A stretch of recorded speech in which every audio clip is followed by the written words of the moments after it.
ဒီနေ့မှာတော့အဒီစန်ကဗမာရှိတယ်ဘယ်လိုလာလို့ရမလဲပြီးရင်ဘယ်လိုငါးမျိုးစားလေးရောင်းလဲဆိုတော့ချက်ပြပေးမယ်ပထမဦးဆုံးဘယ်လိုလာလို့ရမလဲဆိုတော့ကျွန်တော်ဒီရှေ့မှာသုံးဝနာပန်းညာရှိတယ်တန်သူ့မှာလမ်းမနဲ့ပေါ်ဆာမွေးလမ်းတောင်းမှတ်တိုင်ရနေလာမယ်ဆိုတော့ဝိုင်းရက်ဆက်ပြီးရင်ကိုဘက်မှာမင်းတင်မှတ်တိုင်ရရှိတယ်အဲ့တော့ကျွန်တော်ပြီးရင်ကျွန်တော်ရောင်းနေတဲ့ငါးလေးကလောင်းဟွန်တီးတန့်ဆိုတော့လောင်းဟွန်တီးတန့်လေးပဲလိုက်ပြပေးမယ်ဗျငွေချင်းမှာပဲကျွန်တော်ထားတာတော့ကျွန်တော်ရဲ့ဒါဖောက်ထီးလေးတွေအစာတွေတနေ့ရပဲတားအောင်သွားတဲ့ဖောက်ထီးပေါ်မှာဆိုရင် CC ရှိမယ်ဗျပြီးဒီအောက်ဘက်မှာတော့ကမ်မလော်လေးပေါ့ကျွန်တော်ရဲ့လုံးဝပင်နိုင်ဆန်ဖောက်ထီးပါရုပ်ထွက်လေးလည်းရမ်းလှတယ်ဒီအောက်မှာတော့ GB ကမ်မလော်လေးတွေရှိမယ်ဒီဘက်မှာဆိုရင်တော့ကျွန်တော်ရဲ့ကြောင်းကားလေးဖြစ်တဲ့ခုနအိမ်ပေါက်ကြီးရဲ့သားပေါက်လေးကမ်မလော်လေးရှိမယ်လုံးဝ show quality ဗျဒီဘက်ဘေးပတ်လက်ချမ်းမှာဆိုရင်လည်းရွေးချယ်တာငါးလေးပြပေးထားတယ်တောင်းကနန်းစပြီးတိမ့်ကြီးရှိမယ်အဲ့တော့အထက်ထဲဝင်ကြည့်လိုက်အောင်ဒီထဲထဲမှာဆိုတော့လုံးဝ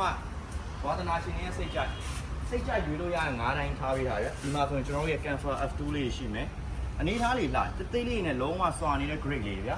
ဒီပေါ်မှာဆိုလဲ cam လော်လေးရှိမယ်လုံးဝ play တာ e ဆက်နေတာပဲဒီဘက်ချမ်းမှာတောက်လျှောက်ရွေးချယ်ကြရလေးရှိအောင်မယ်ဒီပေါ်မှာတော့လုံးဝကျွန်တော်တို့ရဲ့အကြိုက်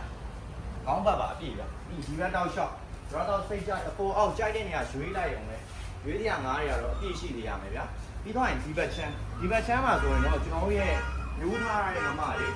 ငမတွေတောက်လျှောက်ရှိမယ်ပြီးတော့ကျွန်တော်ဒီဖောက်တဲ့ကန်လေးရှိမယ်ကုစမ်းတိုင်းငမလေးရှိမယ်ပြီးဒီမှာကျွန်တော်တို့ရဲ့ចောင်းထားတဲ့ငါးလေးလည်းရှိမယ်ဒီကောင်လေးတွေကမျိုးထားရဆိုမဲ့လည်းရောင်းပါတယ်ဗျာကျွန်တော်စိတ်ကြိုက် quality ဈေးလေးနဲ့ရောင်းပေးပါတယ်ပြီးဒီဘက်ချမ်းမှာတော့ကျွန်တော်လက်တလုံးကပေါက်ထားတဲ့ GB နဲ့ cam လို့ပေါက်တဲ့အုပ်လေးပါကျွန်တော်နောက်လာကြရင်တော့တားပေါက်လေးထုတ်ပေးမယ်ဗျပြီးဒီဘက်ချမ်းမှာတော့မနေ့ကမှတားအောင်နဲ့အစာကြီး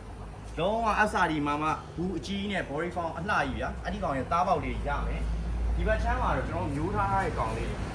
ရုပ်ထွက်လေးရအစလုံးဝ share ပဲကျွန်တော်စိတ်တိုင်းကြငါးလေးတွေပေါ့ဗျာအဲ့ကောင်လေးကဲဒီဘက်မှာတော့ကျွန်တော်ငါးလေးတွေဘယ်လိုကြောင်းလဲပေါ့ဒီအောက်လေးမှာကျွန်တော်ကြောင်းထားတယ် at distance ကဘယ်လို quality လေးထုတ်ပေးလဲဘယ်လို grade လေးတတ်မှတ်ပြီးထုတ်ပေးရတော့ဒါကျွန်တော်တို့ရဲ့လုံးပုံကိုင်ပုံလေးတွေပေါ့ကျွန်တော်လုံးဝနေတိုင်းအသေးစိတ် juicy စစ်တယ်နေသားလေးကြည့်ရဗျကြည့်လို့ကတော့ brother ကကောင်းတဲ့ခေါင်းလေးပေးခြင်းဒီဘက်ချောက်လိုက်ခဲ့အောင်ဒီဘက်ချမ်းမှာဆိုရင်လည်းကျွန်တော်မထင်မှန်ထားတာပို့ပြီးတော့ဖတ်ချဲထားတယ်ဒီနောက်တောက်လျှောက်မှာဒါကျွန်တော်တို့ရဲ့ကြောင်းပုံးလေးတွေမှာကျွန်တော် KCC ပလာလာရဲ့အုပ်လေးရမယ်ဒီဘက်ချမ်းမှာဆိုရင်ကျွန်တော်ရဲ့သားပေါက်ကန်လေးတွေရှိတယ်လုံးဝသားပေါက်ကန်လေးတွေဗျပြီးရင်ဒီဘက်တောက်လျှောက်မှာကျွန်တော် size တင်တဲ့အကောင်လေးတွေ break အလှလေးတွေဒီပုံးနေရပဲထွက်လာကျွန်တော်အကောင်ကြီးအများကြီးကြောင်းနေတဲ့မှာကျွန်တော်စိတ်တိုင်းကြတစ်ကောင်နှစ်ကောင်လောက်ပဲထုတ်ဖြစ်တယ်ကျန်တဲ့ငါးတွေတော့ကျွန်တော်ပယ်ထားတယ်ဗျအဲ့လိုပယ်ပြီးတော့ပဲ brother စီကိုလုံးဝ quality အမှန်ရောက်စေချင်လို့ဒီအောက်မှာတော့ကျွန်တော်တို့ဒါ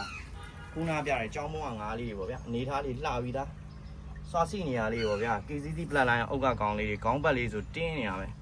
ဒီလိုကောင်လေးရှိမယ်ကဲအားလုံးပဲအဒီစတန်ကိုလာခဲ့ဖို့ဖိတ်ခေါ်ပါတယ်